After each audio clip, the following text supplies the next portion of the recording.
Bonjour à tous, mes chers auditores. Alors oui, je sais, j'avais dit que tous les 10 épisodes, je faisais une interview. Mais vu comment est mon emploi du temps en ce moment, dans le sens où j'ai déjà du mal à faire un épisode par semaine, si t'es attentif, tu le sais, parce que t'as dû voir passer 2 ou 3 semaines sans épisode. Donc du coup, j'ai déjà du mal tout seul, alors tu te doutes que les interviews, c'est encore plus dur à organiser, et surtout à trouver des gens, parce que j'ai beau un peu prospecter, je ne trouve pas grand monde pour parler avec moi. Donc du coup, voilà pourquoi il n'y a pas d'interview dans cet épisode de 120.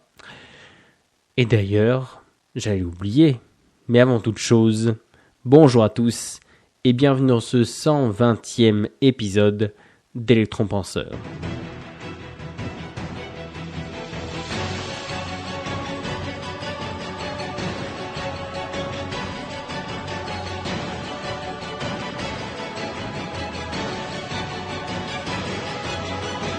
Alors, donc, comme je l'ai dit la semaine dernière, suite à la suggestion d'un auditeur, j'ai décidé de temps en temps de faire une espèce de crash test d'idées de dev perso.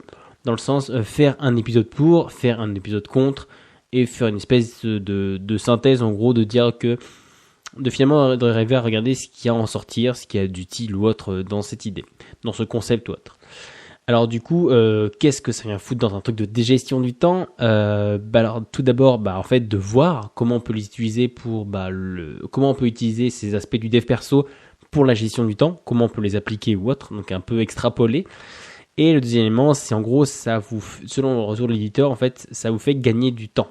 Parce que dans le sens où, en gros, je teste l'idée pour vous, je fais un crash test, et donc du coup, en gros, c'est du temps que vous gagnez, pour vous, voilà, pour se dire, finalement, le fait que je fasse un crash test, que j'essaye le pour et le contre, du coup, tout de suite, en gros, t'as le retour de est-ce que ça en vaut la peine, est-ce que c'est pas trop dur, est-ce que c'est pas une perte de temps ou autre, donc du coup, tout de suite, t'as ta réponse. Donc du coup, ça te fait gagner du temps doublement dans le sens où, ça te permet de le mettre à profit pour ta gestion du temps, et en même temps, ça te fait gagner du temps dans le sens où c'est du temps que tu passeras pas à lire des bouquins sur le sujet, à faire des recherches, à tester, à faire les essais, les erreurs. Bien. Donc du coup, pour ce premier épisode, enfin, j'ai eu un retour. Donc du coup, vous tous, n'hésitez pas. Alors j'ai une suggestion d'un auditeur qui s'appelle Marc, qui me pose la question sur le positivisme. Donc positivisme dans le sens voir le bonheur partout, une espèce d'éternel optimiste pour tout le temps. Alors, du coup, comme on commence, comme d'habitude, j'ai dit en fait, il est temps que ce petit positivisme passe entre mes griffes. Alors comme toujours, comme je t'ai dit, en gros, je vais faire en 2 épisodes. Donc un épisode plus, en gros, les points positifs, l'épisode du jour, et un épisode un peu négatif avec en plus la synthèse pour clôturer le tout. Bien, du coup, on y va. Alors en gros, la définition grosso modo du positivisme, c'est en gros voir le bonheur partout, de voir les belles choses partout, tout le temps, et même surtout quand tout va mal. Voilà, en fait, c'est cette espèce d'aspect de... En fait, je pense que la meilleure définition, c'est ça, c'est l'éternel optimiste. Donc du coup, voilà, c'est de se dire que même quand tout va mal, et même surtout quand tout va mal, c'est en gros cette espèce d'état d'esprit de toujours réussir à rebondir, toujours voir la beauté des choses, entre guillemets. En gros, c'est le fameux, c'est que j'avais déjà abordé dans un épisode précédent, c'est par exemple quand il t'arrive quelque chose de mal ou autre, ou en fait se poser à tout moment la fameuse question que je t'avais déjà citée d'une formation de mon père, qui était en gros, comment cette situation pourrait-elle être merveilleuse ? En gros, tu vois, c'est de se dire que même dans le pire des trucs qui peut t'arriver, c'est comment est-ce que tu pourrais en tirer quelque chose, soit de l'expérience, soit un vécu, soit un regard extérieur, soit finalement un chemin en pas emprunté. Donc en gros, voilà, comment est-ce que tu pourrais réussir en gros, à rebondir, mais pas à rebondir. En gros, là, le sens, c'est pas en gros à chercher des opportunités. Ça, c'était un autre élément qu'on a vu il y a quelques semaines, qui était avec la fameuse phrase si la vie te donne des citrons, faisant de la citronnade. Tu vois, c'était en mode trouver les opportunités dans tout. Non, alors en fait, là, c'est plutôt chercher le beau, le bien et le bon partout, dans tous les éléments, d'essayer de voir toujours le verre à moitié plein. Bien. Alors, du coup, les arguments. Qu'est-ce qu'on a à se mettre sous la main ? Alors du coup, le principal élément de voir toujours le bon côté des choses, c'est qu'en gros, ça aide à lutter pardon, contre les idées noires, contre la dépression, contre les coups de blues, tout ce genre de choses, qui en gros ne sont ni plus ni moins que des idées sombres qui te tournent en boucle dans la tête, ou qui du coup, la moindre petite chose que tu vas voir, même si elle est neutre, tu vois, il y a des choses, je sais pas, par exemple, le facteur arrive en retard, tu vois, c'est neutre, il n'y a rien. Du coup, tu vois, si tu es un peu dans cette optique-là, un peu de dépression ou autre, ton cerveau, il va se pousser forcément à voir ça comme un mauvais signe, une mauvaise chose, un truc de persécution ou autre. Alors que du coup, au contraire, le fait de voir d'être optimiste tout le temps, en gros, de voir le bien et ça partout, ça permettra sur un truc neutre de le voir positif, sur un truc positif de le voir encore plus positif, et de quand même trouver du positif sur un truc qui paraît franchement négatif. Ensuite, qu'est-ce que ça a comme autre argument? Le fait de voir le bien partout, ça a aussi l'avantage de faire baisser les plaintes et les lamentations, qui sont, je pense, le cancer de la civilisation. Parce que voilà, à n'importe quel moment du monde, il y a des millions de personnes là actuellement qui sont en train de se plaindre ou autre. Peut-être même toi, c'est ce que tu es en train de faire au moment où tu m'écoutes. Donc du coup voilà, c'est vraiment, je pense que c'est un cancer de la civilisation dans le sens où ça nourrit pas le débat, ça aide pas à aller plus loin ou autre. Une plainte, ça soulève même pas un problème. C'est un problème qui est déjà acté et là on fait juste que le tourner. En fait, c'est ramener un problème mais en mettant une émotion super négative et super en mode victime par-dessus. Donc du coup, déjà, si ça faisait baisser les plaintes, on gagnerait des milliers d'heures dans sa vie et même pour toute l'humanité entière. Donc du coup, ce qui est plutôt pas mal, encore une fois, d'un point de vue de gestion du temps. Et en fait, le truc, c'est de se dire que je fais un petit aparté en gros de pourquoi est-ce qu'il y a autant de plaintes, que les gens aiment autant se plaindre.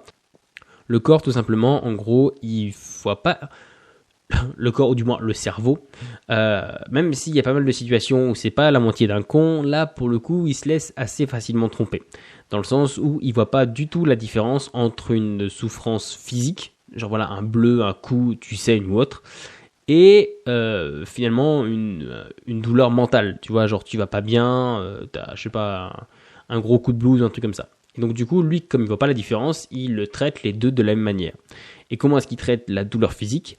Et ben en fait, il produit, donc via des hormones ou autre, un dérivé de la morphine, qui en gros permet de calmer la douleur, et du coup en gros c'est ce qui te permet de, quand tu te fais mal, finalement ton corps il t'inonde de ça, et donc du coup avec le temps, sauf si vraiment tu t'es fait une grosse blessure haute, mais avec le temps, tu vois, tu le sens un peu moins, tu vois, parce que justement ton corps, même dès le début, tu vois, ton corps, il noie ça, tu vois, dans cette espèce de dérivé de la morphine pour justement t'empêcher en fait de ressentir la douleur.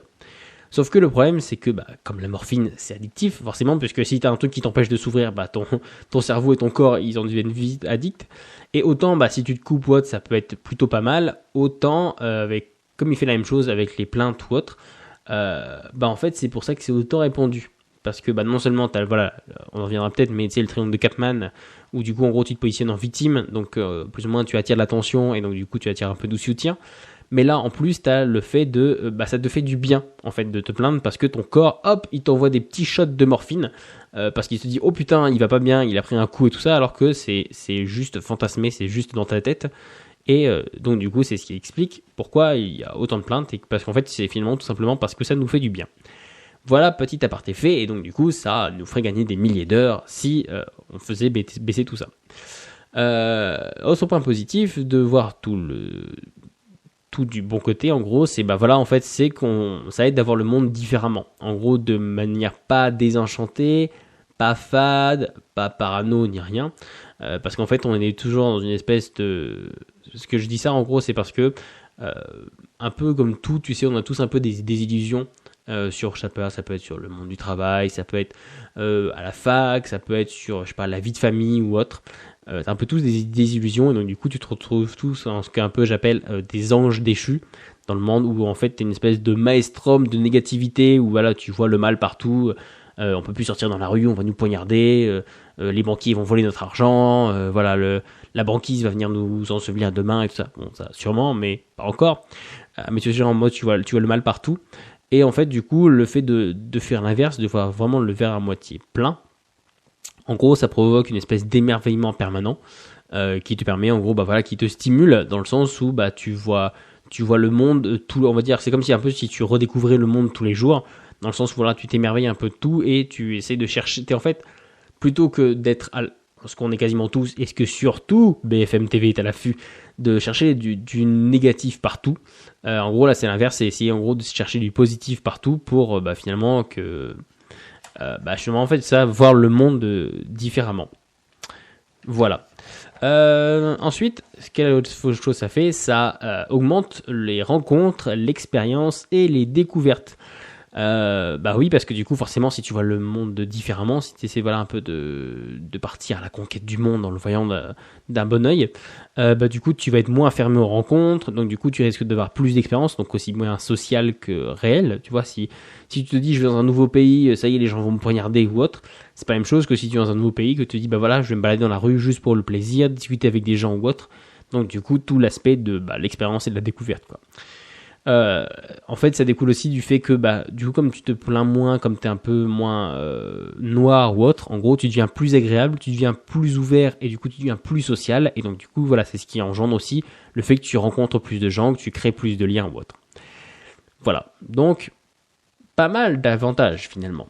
Là, ça doit faire à peu près 10 minutes que je parle que de ça. Donc, tu vois, finalement, quand même, voir le bon côté des choses tout le temps, ça a finalement pas mal d'avantages. Et d'ailleurs, finalement, on connaît tous quelqu'un qui est toujours de bonne humeur, qui est très souvent, on l'adore. Finalement, on s'entend bien avec cette personne-là parce que, en gros, cette personne-là, elle nous remonte le moral. On connaît tous quelqu'un, ça peut être un collègue de bureau, ça peut être un ami, ça peut être un frère, ça peut être un peu tout et n'importe quoi. Mais voilà, on connaît tous quelqu'un, en gros, qui est toujours de bonne humeur. Et le fait qu'elle soit toujours de bonne humeur, qu'elle voit toujours le bon côté des choses, qu'elle est toujours en mode, allez, ça va aller, t'inquiète pas, on va rebondir ou autre. En gros, cette personne-là, elle te remonte tout le temps le moral, et donc du coup, on l'aime bien, on se sent bien avec elle. Donc tu vois, en gros, ça fait plus que tout ce que je viens de dire. Il y a aussi une espèce d'effet boule de neige, dans le sens où t'impactes aussi les gens que tu rencontres et tout ça que tu côtoies. Donc du coup, finalement, comme je t'ai dit, le fait d'être un éternel optimiste, ça a de nombreux avantages. Donc des avantages sociaux, des avantages au niveau des opportunités, au niveau de la santé, parce que voilà, t'es moins... en fait, t'es en meilleure forme, tu arrêtes de te mettre des chocs de dopamine tout le temps et tu sécrètes moins de cortisol, tu vois, t'es moins stressé ou autre, quand finalement tu vois le bonheur partout. Aussi bien aussi d'un point de vue pro, dans le sens où t'es plus efficace, si la moindre petite difficulté, tu la prends comme un défi ou autre, ou t'essaies de la réaliser. Et en gros, enfin, t'as une espèce d'îlot de résistance à toutes les plaintes, toutes les lamentations et tout le désenchantement du monde. Donc tu vois, en gros, après, plus que tout ça, tu deviens une espèce de roc face à toutes les négativités du monde qui, n'en doute pas, cherche à tout moyen le moyen de te faire couler. Mais donc du coup, voilà, pas mal de points positifs du coup pour ce premier crash test. Après, du coup, à voir la semaine prochaine comment il s'en sortira. Donc du coup, voilà. Donc c'est une espèce de nouveau format. Si ça t'a plu, si ça t'intéresse, n'hésite pas à me le dire. Surtout si comme toi, comme Marc, tu as une nouvelle idée, ça peut être vraiment tout. Ça peut même être des idées que j'ai déjà vues, comme par exemple des to-do list ou la méthode Pomodoro ou autre, où j'ai fait un épisode. Si tu veux vraiment que je les mette un peu en application, que je les teste, y a pas de souci. Donc du coup n'hésite pas, comme d'habitude, Tumult, Insta, Facebook, mail. Oui, maintenant je suis beaucoup plus réactif aussi par mail. Donc du coup n'hésite pas. Et donc du coup moi je te dis merci de m'avoir écouté pour ce nouveau format. Encore une fois, surtout dis-moi ce que t'en as pensé. Et du coup, je te dis à la semaine prochaine pour l'épisode 121 sur, les côtés sombres, les côtés noirs, et là où je serai l'avocat du diable de pourquoi le positivisme, c'est nul. Du coup, je te remercie de m'avoir écouté. Je te dis à la semaine prochaine. Ciao!